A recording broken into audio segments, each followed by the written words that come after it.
Hello. Today I am at the Church Street Graveyard in Mobile, Alabama, which is a supposedly very haunted cemetery. And what cemetery isn't haunted, right? They're all haunted, but this one has an interesting history. In the 19th century in Mobile, there were a ton of deaths caused by yellow fever. In fact, I think as much as 8% of the population was wiped out by yellow fever. So there were mass burials here. There were people buried very quickly because they wanted to make sure they didn't want anything to spread. And now, because of that, people, paranormal researchers and what have you, theorize that the reason there's so much paranormal activity today is because of that.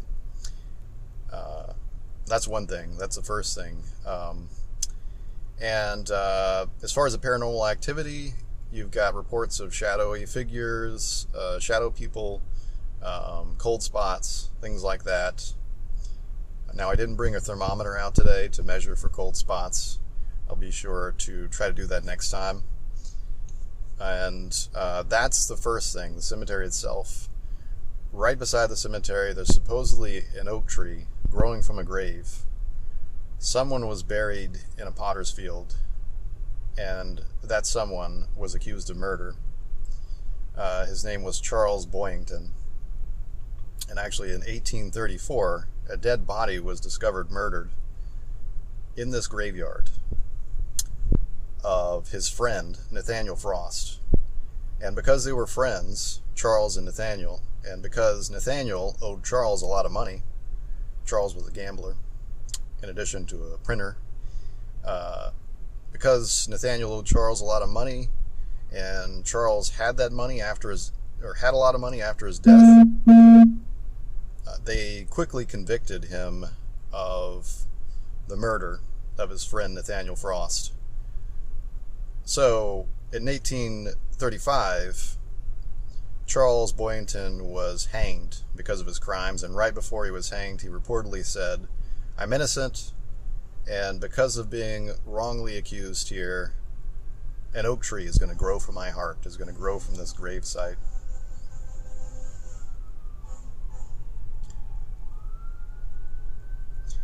And maybe I should let that pass. Oh, it's a fire truck. And yeah, so guess what happened? The oak tree grew from his gravesite.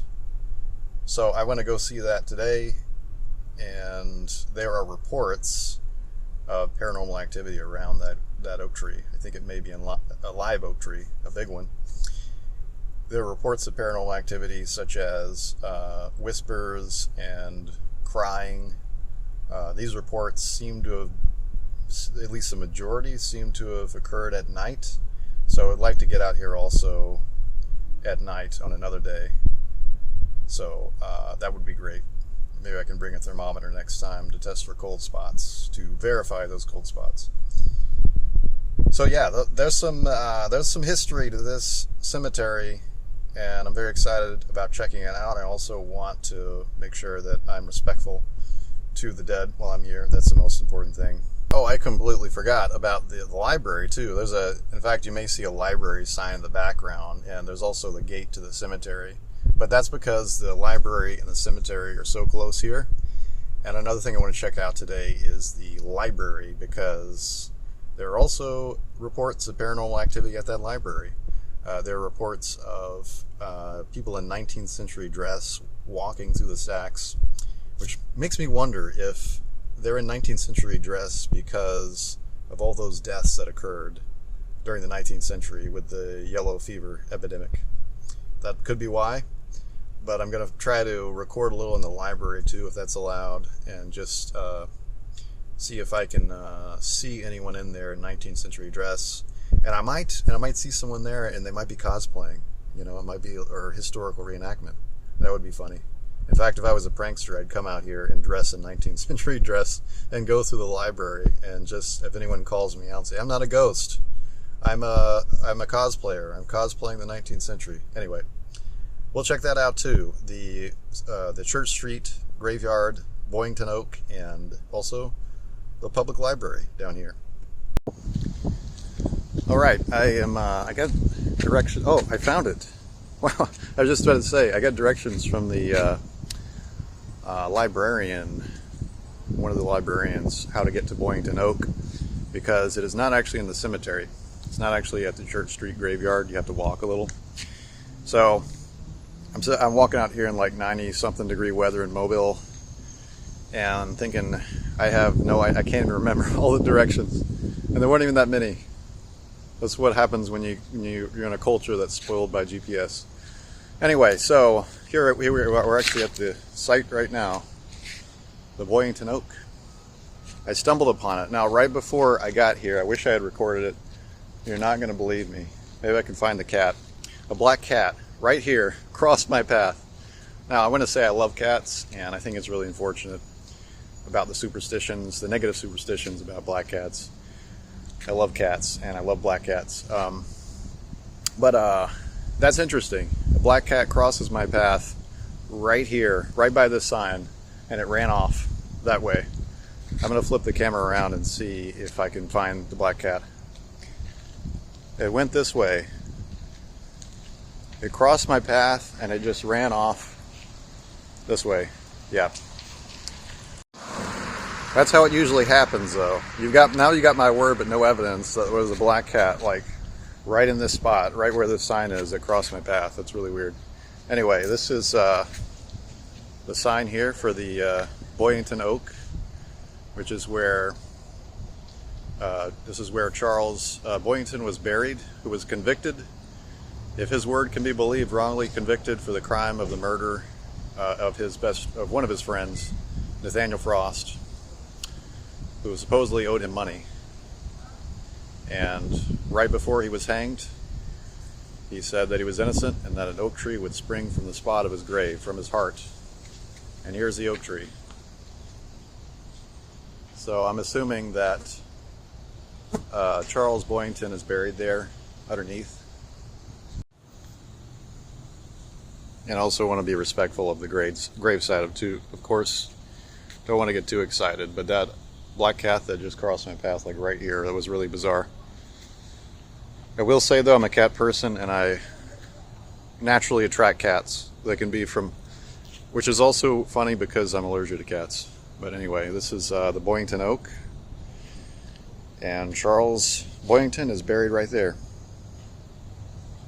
A wrongly accused murderer, if his word can be believed, wrongly accused of murder. Here's the sign.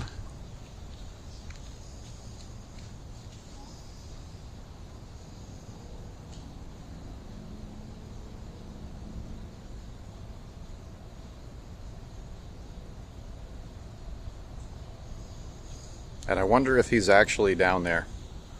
There's no way to know. Could be no one down there.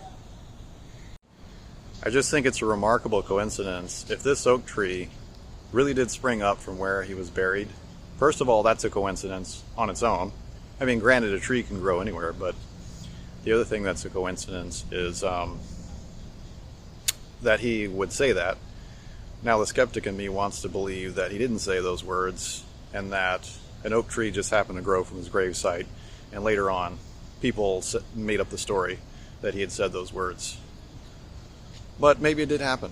You know, I haven't checked into the historical documentation enough to know if there was, obviously that was way back in 1835, so that it's not like we have some really great documentation back then, but I would be interested in checking out the library's records. In fact, when I go back to the library today, where there is also supposedly some paranormal phenomena, I may ask if they have records of the sentencing and the crime, because that would be interesting to see if it was mentioned in the official records of how he had said those words. Anyway, we should probably head to the graveyard because let's see, I want to listen. It's kind of hard to tell during the day. It would be better to come out here at night. I did want to see if this was accessible by night, because the graveyard is fenced off. You can't actually access the graveyard at night unless you hopped over the fence. But I did want to see how accessible this was, because according to paranormal researchers, there are some sounds you may hear at night coming from this oak tree. Cries and whispers. So I want to come back out here at night and just wait. But let's be quiet for a second. Let me be quiet. I'm talking too much. I need to shut up and lower my voice too. Let's just listen for a second.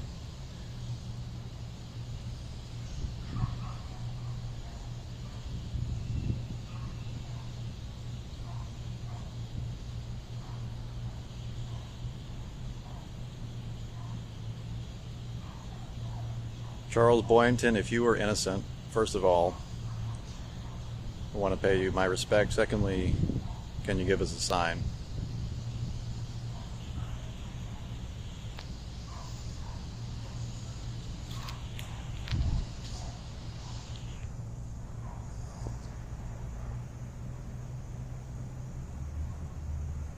The wind is really interesting. The wind is out today, and which is nice because it's like 90-something degrees.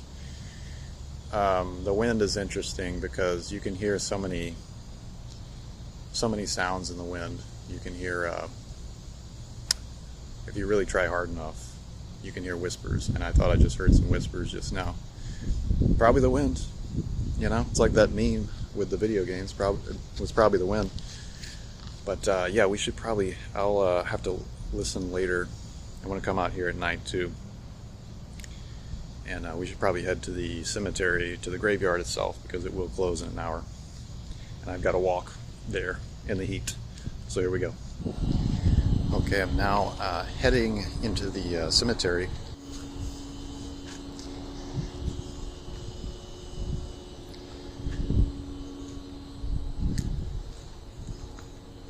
And 4 o'clock is in like 45 minutes, so I'm going to have to make a speed run of this. But like I said, I want to come back out here at night. Wouldn't be able to get in here at night, but you know, might be able to peer through the fences.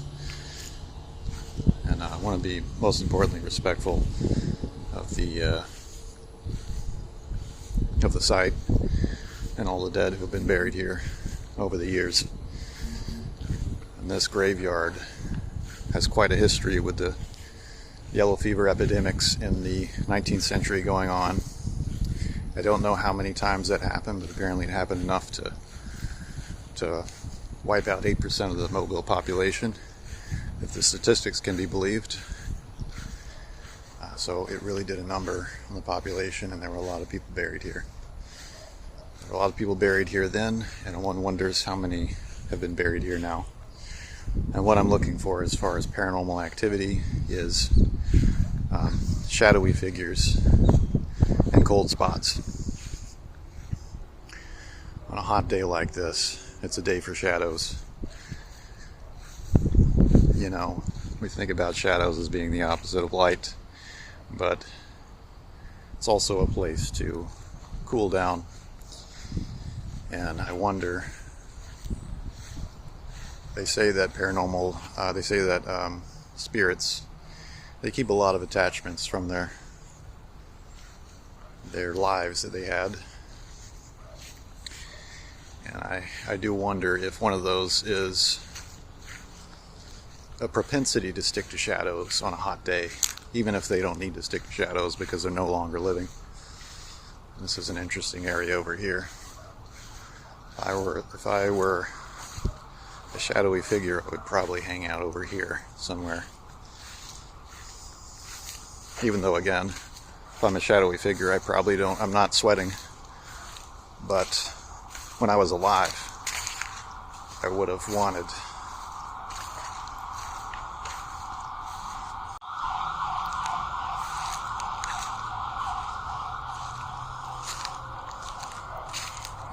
one thing I'm noticing about filming is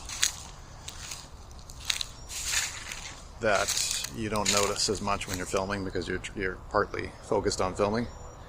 So it's going to be interesting to see in editing if I see anything or hear anything. As far as sounds, you can probably hear a dog barking, sirens. We're in downtown Mobile, actually. So those kinds of sounds are pretty normal. Birds twittering, you know, mundane.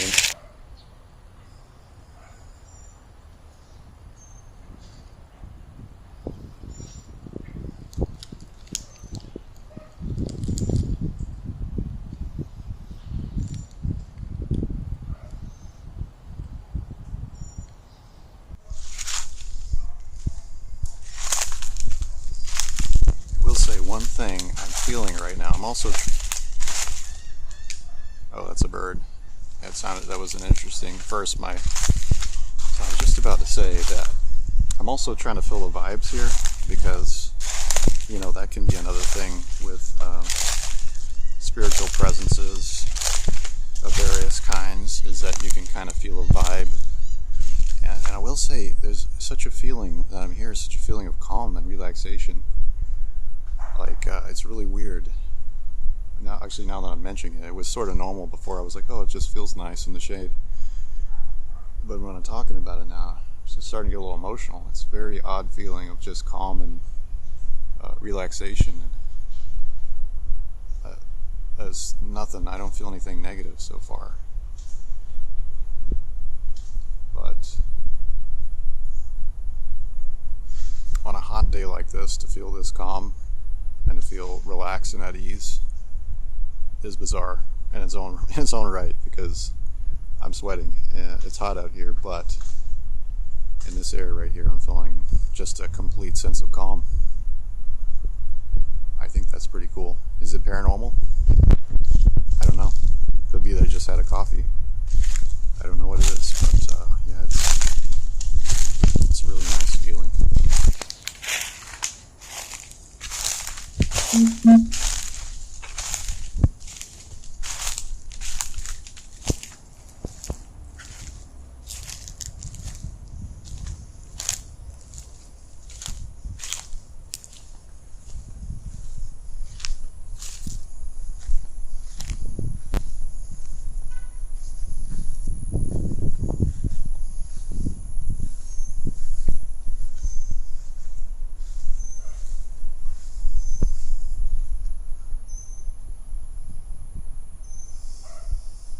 I kind of wish I had come out here earlier, because I kind of want to spend a day out here just relaxing and also paying respect to various graves and reading the inscriptions. Like, let's take a look at this inscription, if it can be seen. I don't know if you can see it from that angle. It's actually difficult to read as well, but it seems to say, as a volunteer, he was engaged in skirmishes with the Indians and received a wound. Shortly proved mortal. Thus at once the high hopes of youth and the expectations of friends were blasted forever. Wow, that's such a poetic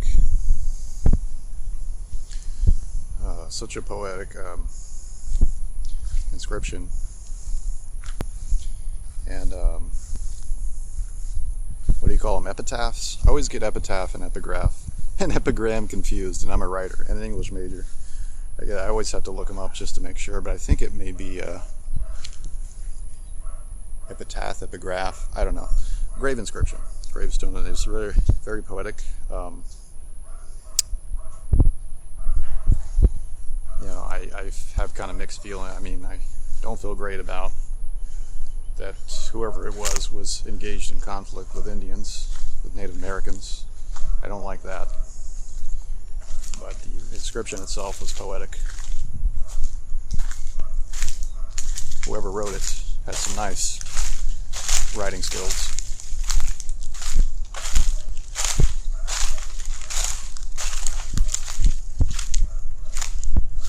Of course, it seems like back then everyone could just everyone was so fluent back then. I wonder years from now if people will be looking back on our age and saying, wow, everyone was so fluent back then.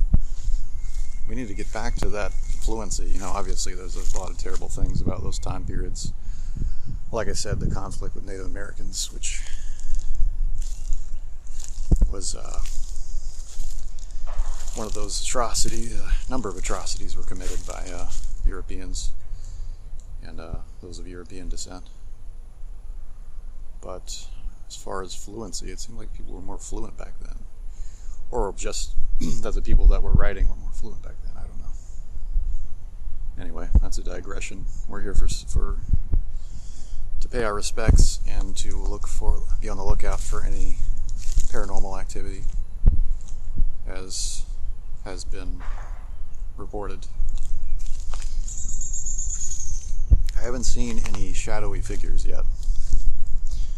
Although, like with the wind, sometimes in the shadows themselves, one can pick out shadowy figures, I think. So, while I'm editing this together, I thought I heard a voice just now, and there's no one out here. Like, close proximity, like somewhere over here. It's whatever it said, if it was a voice and not just something from further off. It sounded like it was like a one-syllable word with an H, like hey, hi, or hot. I just heard it. It's very low. You know, it kind of reminds me. I need to get out here at some point with some sound recording equipment, but kind of reminds me of like on Ghost Adventures when you hear those low. The second one was like kind of low and whispery. Yeah, definitely heard something. I don't know if it was the wind. You got, and this is where the direction I think was in this. I'll stand where I think it was. Kind of in this vicinity. Like so because it's close to the brick wall that is forming the outer perimeter of the graveyard, I'm kind of thinking it was just a sound that was carried over from here. A couple sounds, but the first sound almost sounded like high or hot, which it is hot today.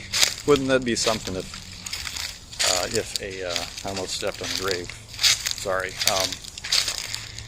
Wouldn't that be something if it said hot because it was feeling hot?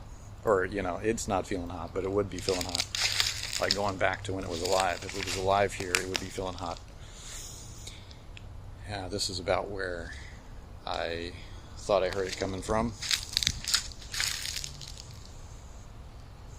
Somewhere over here. Maybe closer to the wall, maybe been over the wall, maybe been just a person walking by. Well, the first thing, it either said high or hot. It sounded like, if it wasn't just the wind.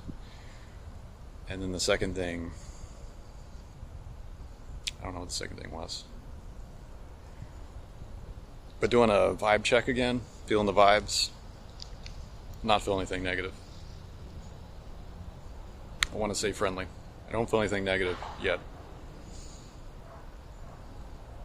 No negative vibes here, just positive so far. Like I said, I'm still feeling that relaxation that I had earlier. Not as strongly. And I don't know if when I was talking about it reinforced it, but I felt emotional almost when I was talking about it earlier. It was weird. But I felt that also around this vicinity in the shade. I'm kind of sticking to the shade. I'm going to do a quick, I think we might be closing here soon. It's getting close to 4 o'clock, so I'm going to do a very quick speed run, walk through some of the other parts of the graveyard. Partly because if there's any paranormal phenomena, I don't want to miss what's going on the other side potentially. So far, I didn't expect anything out here. A lot of the stuff that I've experienced so far could be, everything could be just relegated to, you know, the wind, shadow, well, I haven't seen any shadows yet. I haven't seen any shadow people.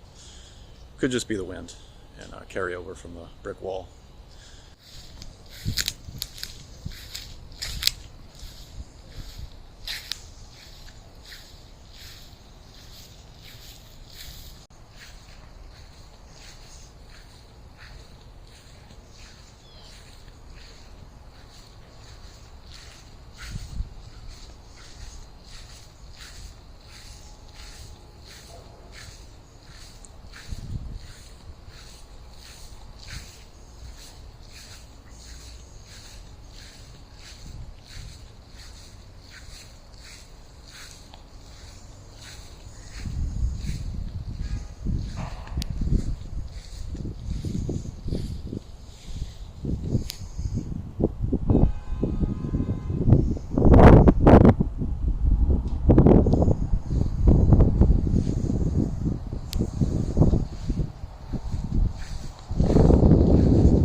Okay, I'm cooling off in the AC for a little bit. I just reviewed some of that footage, and as you may have seen, I haven't seen anything yet, even reviewing it, but it will be interesting to see if I can spot any shadows moving darting between tombstones when I'm editing this together. But it was, I still could say I felt something there, and maybe heard something. Yeah, I heard some whispers. I don't know if that was just carryover from another street, the wall, or the wind, or a combination thereof, but it was interesting. And then the overwhelming feeling of relaxation and calm. I wouldn't say it's overwhelming, but just, it was intense. It was like I used, some kind of medication for anxiety or depression. Like, it was just instantly calming. And I was thinking to myself, not long after, I'd like to come out here when I'm feeling anxious, if that's the vibe of this place, of Church Street graveyard. So that was interesting. I did notice a gravestone from someone who had fought against Native Americans. I didn't like that. But yeah, as far as like negativity spiritually, I don't know how attuned I am to that kind of thing, or if I really even believe in it, but I only felt positive vibes. You may have noticed there were only like 2 people that were visiting at the same time. Of course, we are in the middle of the week, the day before 4th of July. It's the 2nd, right? So that may be why there weren't really any visitors. There were 2 people there that I noticed. Other than that, it was pretty empty as far as visitors. Now, I also want to check out this library right adjacent, because if reports could be believed, there are some 19th century figures that are sometimes seen walking through the stacks. So I want to check that out. Hopefully I can film a little there without being too disrespectful to the people at the library. And once again, I want to apologize for my red eyes. Now that I've stepped outside and walked around, my allergies are especially hitting, also the redness. And I need to shave. I'm looking pretty haggard here. The next video, I'm going to be shaved. I'm going to shave my head. I'm going to be like a seal. Alright? So, I'm going to be sleek and ready to go for the next videos that I shoot. Anyway, sorry for looking so haggard, and let's take a look at the library.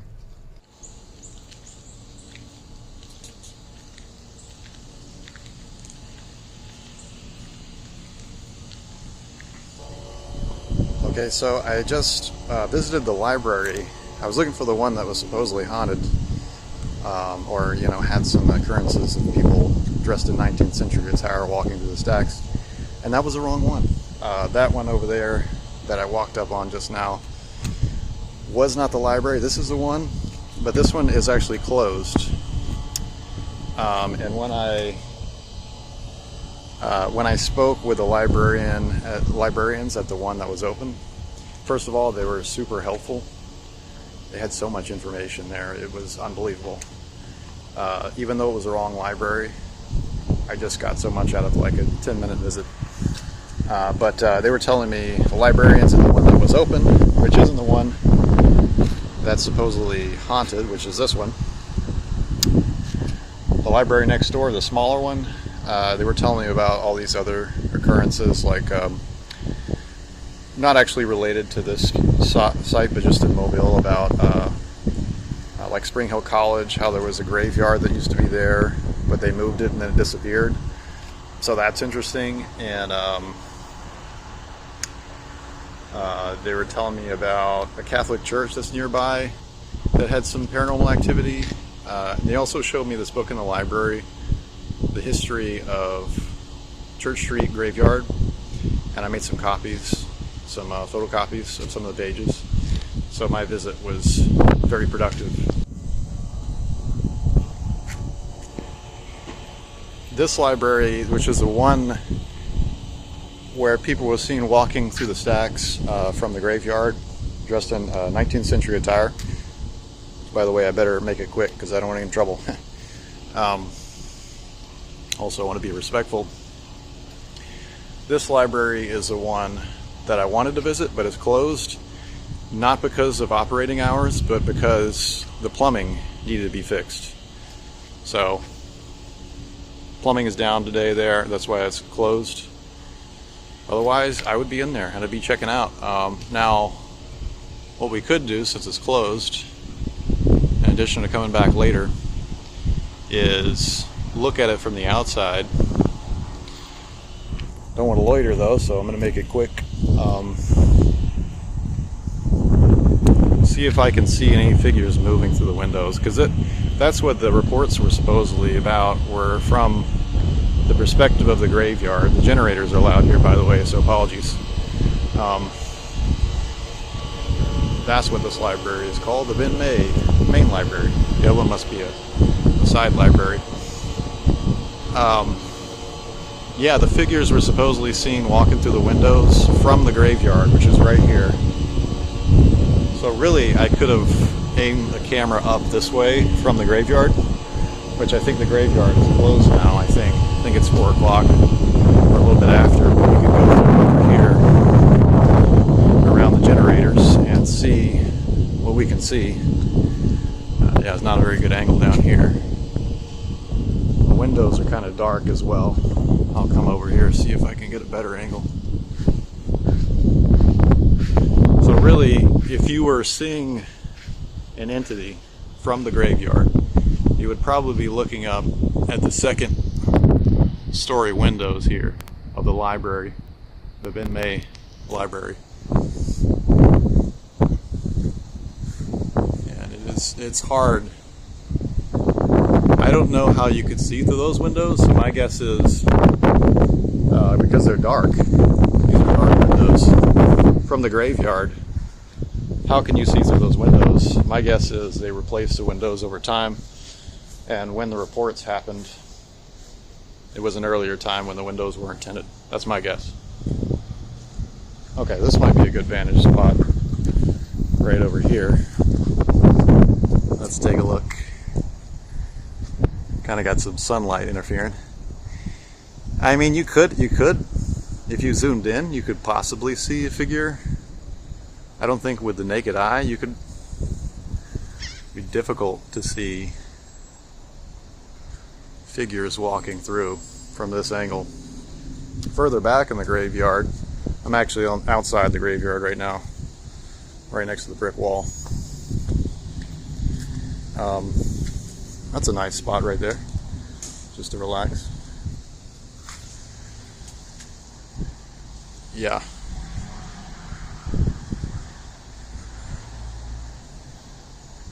I'll sit here for a few seconds just in case. I doubt we'll see anything, but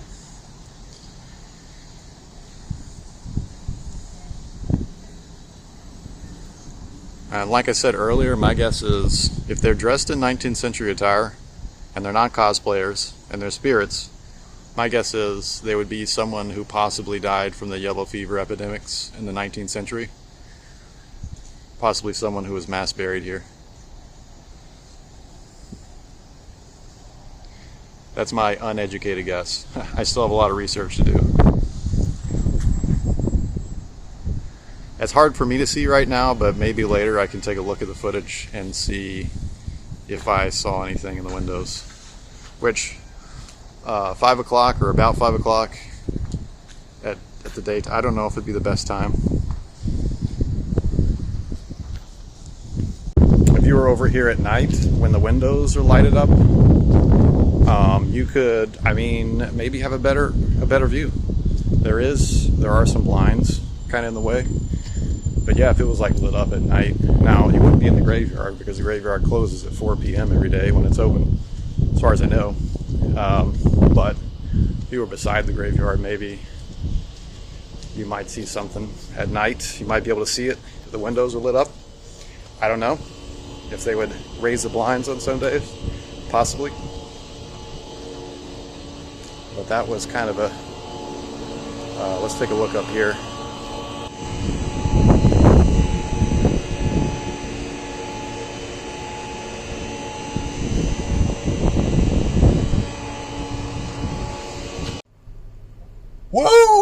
Sorry, I'm hot now. Well, that was fun, and I went to the graveyard. First I went to the Boyington Oak. I went to the graveyard. Went to the side library. That wasn't the one I really wanted to go to, but I got a ton of great information. I even printed out some copies of the history of Church Street Graveyard. So all in all, I think this has been a really productive visit. As far as paranormal activity goes, I don't know. There were some things, whispers maybe, could have been the wind. I would definitely would be interested in taking a look at the footage I took today. Come out here someday with a proper camera and a thermometer at least, if not sound recording equipment, because I'm not sure how well my cell phone will have picked up the whispers. But this has been fun, and I hope to see you soon with more paranormal activity spots. I'm going to visit some other spots soon. Mardi Gras Museum is coming up soon. There's some really interesting things going on there, and I happen to be working on a novel fest that is a little inspired by Mardi Gras, a little bit, and that haunted museum that is downtown here. So I'm excited about taking a look at some more paranormal spots soon. Thank you for watching. Thanatos by Carolyn McCall. I had a glimpse of death's uncovered face as when the dazzling noonday sun shines strong. Too strong for eye to look upon for long. I flinched. And then behold, a noble grace, benign and calm, compassionate, in place of darksome mystery, was fixed among my fears, and peace came like a far-off song. Or moonlight on some snowy winter trace, remove the mask of dread, and death is kind, far better than the body's pain or shame that blights a soul or egoistic mind, and frozen heart too proud for fault or blame, for death, the priceless crown, and not the end, reveals infinity and is a friend. Printed in the History of Old Church Street Graveyard,